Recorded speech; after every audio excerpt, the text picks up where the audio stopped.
Hey guys, and welcome to my Ryzen 3300X and 1600 Super video build. So let's talk about the parts. We've got a B450M Pro VDH Max motherboard from MSI. We have obviously from PNY the 1650 Super. Obviously the 3300X there, as you can see, a CX450M power supply. It's also got 16 gigabytes of DDR4 RAM, and let's get into the build. Oh, and also there's a Phantecs Eclipse P300 case as well. So as we're getting onto the build now, basically we've unpacked our motherboard here out of the box. We've got the processor, and we're just having a quick look through the documents here. What you want to do is lift up this retention arm to install your Ryzen processor on the AM4 platform, and you just take it out of the box as so.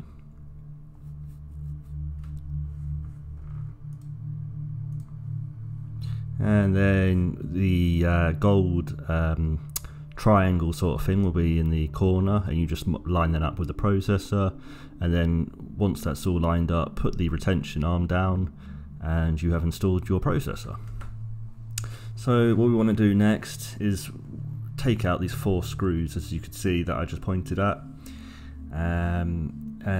They've got basically like this is for the CPU cooler itself, and you don't actually need this for the stock cooler.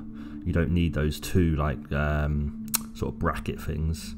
You just take those out, take all the screws out, take that out, and then you're left with like these like a little plate under the motherboard. Or you can't really see it here, but it's like there's 4 little prongs sticking out there, as you can see, and then you just match them up with the processor there.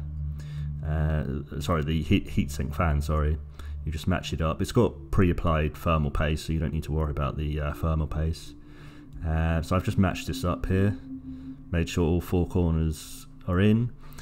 So now I'm going to just sort of tighten each one, and I'm going to do that in like an X pattern. So I'm going to do top left, and then bottom right, and then bottom left, and then top right. So I'm just going to do that now, and we've just going to complete that now. So again, we just want to go through the tightening stage here, making sure everything's wrist tight. You don't want to go any further than wrist tight, obviously. So once you've got your CPU cooler installed, you are quite a fair way through already through your build. So you can pat yourself on the back and get ready for the next part, because from here on it's fairly plain sailing. The most difficult part is the CPU and the CPU cooler. As you can see, I'm just finishing off these screws now.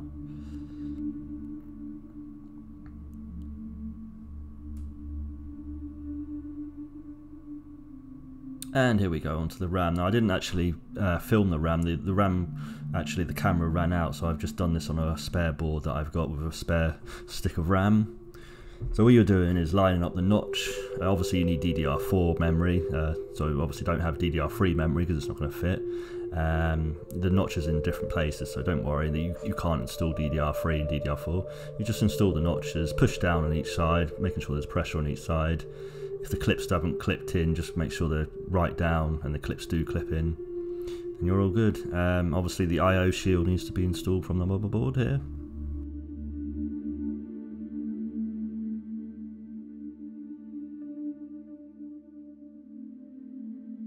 Obviously you don't want to forget the I/O shield, otherwise the build will look quite odd. So yeah, you don't want to do that. So basically now, obviously what was actually in the case, all the standoffs are actually pre-installed for us. So then all I'm doing is screwing in the screws, which are for the motherboard screws, into the standoffs. Now obviously the standoffs aren't done, then you will have to do the standoffs and then obviously put the motherboard in, otherwise you will be in a world of pain. So don't screw the motherboard directly onto the case, otherwise you are going to have some fried components and that ain't good. So yeah, obviously now we're just installing all the little bits of cables here. The front panel I always like to get done as soon as possible, so just try and get that done out of the way, and then just like the USB and the HD audio and what have you, just all those sort of fiddly wires, get them out of the way as soon as possible, I find. So obviously now we're going to install the power supply.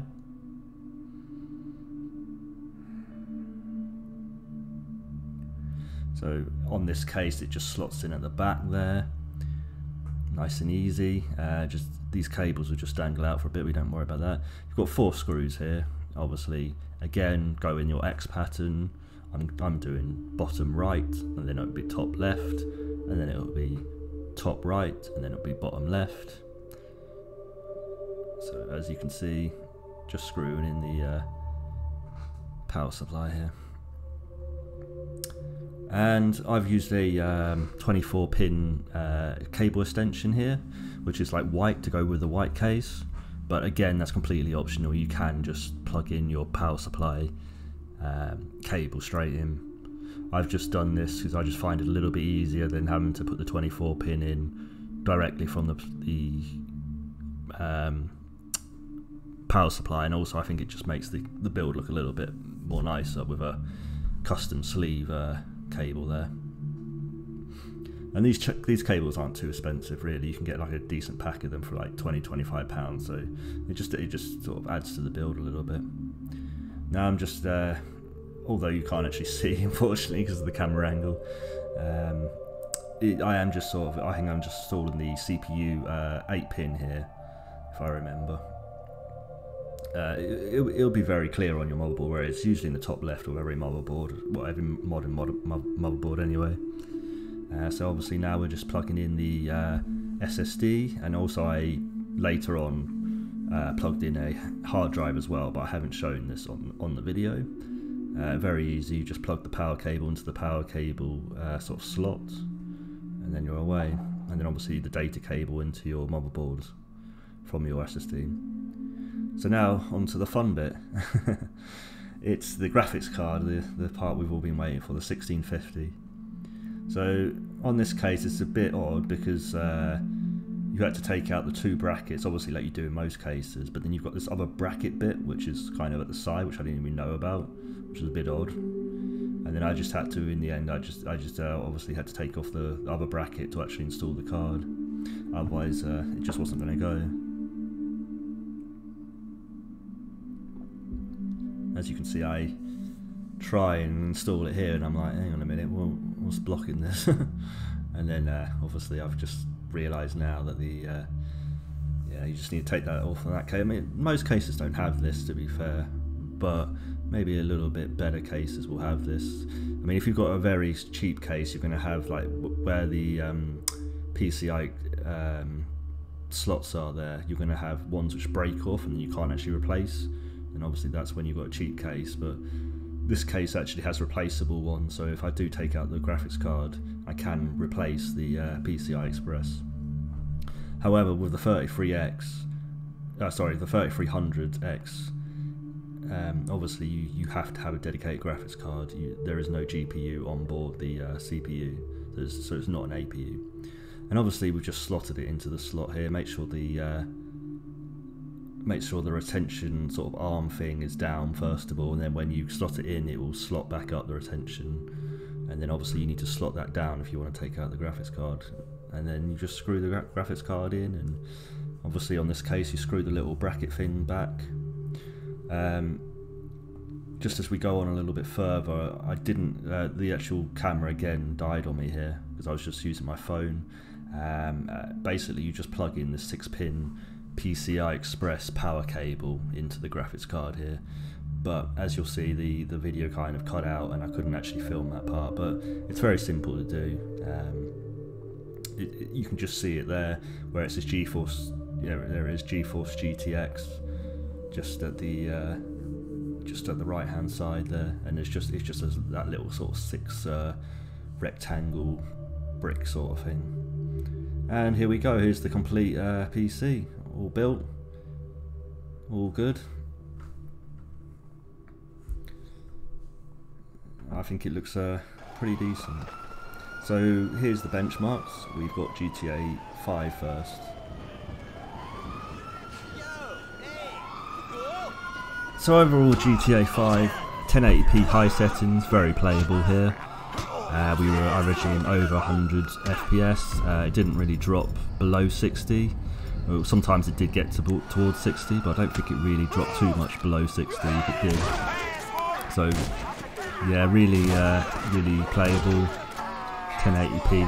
This for me is the ideal 1080p PC. This is 3300X is an amazing processor, and the 1650 Super again it's an amazing graphics card. I still think it's the value graphics card for 1080p gaming. Anything more and you're just kind of wasting money on 1080p. Because if you really want to go to 1440p, obviously you're going to have to pay a lot more for your graphics card. You're probably going to get towards like £300, whereas this graphics card I think I brought for 160. So yeah, but obviously it differs where you are. This is Fortnite, 1080p, very playable again. Around about 117 frames per second average, and didn't really drop below 80 frames a second here, and that's 1080p high. So again, really playable.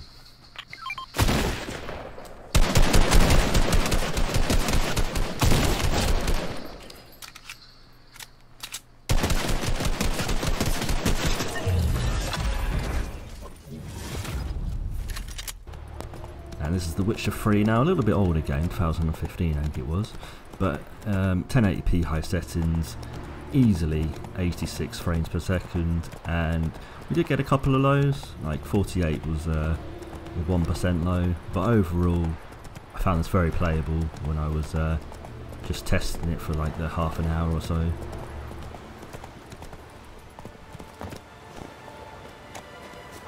It didn't really stress out our 3300X.